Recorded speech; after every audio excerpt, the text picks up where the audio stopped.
Welcome to Spiritual Sunday. Today we are going to be talking about the 33rd Sutra in the Patanjali Sutras. This is the fourth key, so this is a series, and I would recommend you checking out the first couple videos there. I'll put the first one in the link down below. This is the fourth key on the keys on how to have a peaceful mind, the fourth key, right? So, what is the fourth key? It's the key of disregard.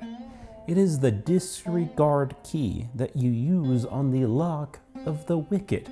So when people are wicked, when people are nasty, it could be your friends, it could be your family, it could be your boss, it could be your coworker, it could be a stranger, literally anybody, right? As long as they are a wicked person or doing or being just nasty in the moment. Again, not everybody's perfect every single moment of the day. I'm sure you have examples that you're not the best, right? So it could be to anyone. And again, our goal here and the goal of these four keys is to keep our own mind calm and peaceful, right?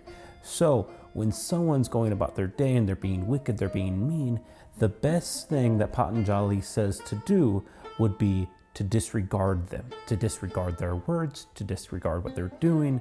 And that's kind of old wisdom, right? Well, Patanjali is pretty old, so maybe it's not super old. Maybe this is the original.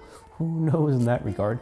But the point is, just disregard the people that are speaking rudely to you. So what does that mean? Just disregard it. Don't keep it in your mind. Keep it out of your mind. Take it in. Again, listen to what they say and be like, poof, it's out of my mind. Just evaporate. Growing up, I've always heard the limerick, sticks and stones may break my bones, but words will never hurt me, right? And this is this same wisdom that we were talking about today. If the words don't affect you, then don't let them affect you. Now you might be like, duh, like how? Like, what are you talking about, Mike? Well, let me paint a picture for you, right? So if you are in New Mexico, like I am, and you go to a taco shop, but you don't speak Spanish, maybe you're having a hard time talking to the cashier and kind of ordering, and someone might be behind you and say something in Spanish. It feels like they're saying it to you, and with you as like the part of it, like it's directed at you, but you don't know Spanish. So you might be like, oh, maybe that's rude, maybe that's not rude, I don't really know, and you kind of just poof it out of your mind. You just disregard it. It just doesn't stay there, right? Now let's say it's the same situation, but you're in Taco Bell this time and the person behind you is speaking English and they say something rude. Maybe they're like, yo man, you're so slow like a turtle without arms, right? And you might go ahead and take offense and hold on to that. But why does that affect you and the first one doesn't? You might go ahead and say, Mike, it's because I understood what they're saying and it's rude and I latched on to it. And I would say, sure, you might have the understanding of it, but you can disregard that just like you disregarded the others. Because what you need to not do is apply it to yourself. Take their words and apply it to yourself. You need to have what we refer in the biz as self-confidence, or just an understanding of who you are. When you're just letting other people affect you and letting other people's words come in and you then own those words, you're then saying, yes, I am what that other person says I am, or yes, I agree. But fuck that. You just put up a wall, be like, bounce that shit off, right? You just don't latch on to it. That is the key here. You just don't latch on. You just disregard. They're silly, they're stupid, they're angry, they're wonky, they're wicked. You disregard the wicked's words. And that stops those words from having power to affect you, and they turn into more like a whisper in a hurricane. Remember, do not let others control you with their words. Just disregard those words and poof, your peaceful mind stays intact. Now I'm gonna go ahead and take my hair down for this last part, and I'm getting serious because we need to remember that this key is to disregard, not to disregard and then assist others, right? I have an urge, and I'm sure you have an urge, to go and help others that are not doing so well.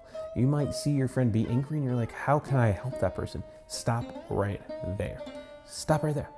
Your goal is to disregard the wicked comments and keep moving forward. Why, you might ask? Well, think about when you're upset, when you're angry, when you're pissed off, when you just screamed at someone, when you might have just said a dirty comment. The last thing you want is for that person to give you advice, or anybody to give you advice, right? It feels like they're condescending you.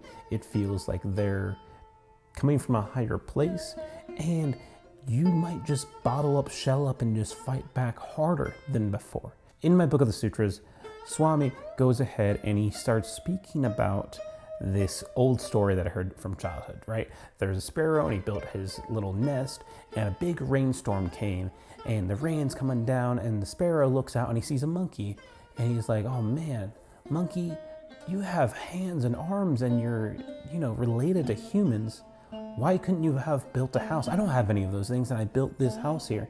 And the monkey took that, and instead of being like, yeah, I should have built a house, let me go make that sure, make that a priority for the future, he goes and thinks, oh, this sparrow's laughing at me, this sparrow's a jerk, and he goes and hits the sparrow's house and breaks the nest, right? So the sparrow might have came from a dirty place, but more than likely he came from a nice place trying to help someone else. And because that monkey was just having the hardest time, he went ahead and made the sparrow's life worse.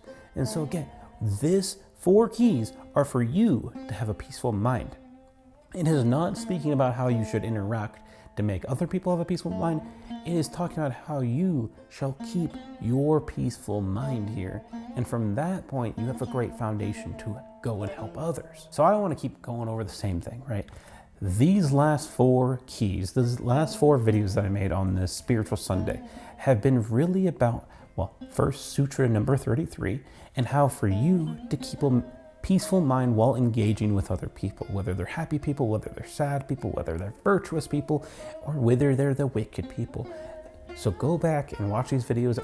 More importantly, if you want to get your own sutra and go ahead and look at that, do that. But what this sutra doesn't get into is people are not the only way that cause you stress, that cause you anxiety. But the good thing is sutras 34, 35, 36, 37, 38, and 39, right after this sutra, goes into different types of tools that you can use to help your own anxiety out, and to help your own stress, to help you keep your peaceful mind and serenity. And my favorite example of that is Sutra number 34. I use it on a daily basis. I don't even think about it as a sutra. I just think about it as a way to calm myself. And that is a breathing technique, right? Whether you're on a plane and you're a little nervous, or whether you just had a fight with someone, whether you look at your bank account and it's very low, what you need to do, and this helps me, and so I'm just providing this for you, and I will probably go into those other sutras at one point, but it is to breathe. To have that normal breath, right? Because if you're angry, you can notice that your breath is rapid, right? So the first step in any way to calm yourself down, whether you're in a board meeting, whether you're anywhere else, right? Just take a few moments and breathe. You're gonna stop, and then you're gonna hold that breath for maybe 5-7 seconds. And then you're gonna slowly release that breath. And then you're gonna take a 2-3 second pause with no breath inside of you once you've expelled it all. And then you're gonna breathe again for 5-7 seconds. Take another deep breath. Again, hold that breath slowly, release and hold. The military preaches this. Again, Patanjali preaches this. This has been a way to calm your nerves since people started looking at ways to calm your nerves, right?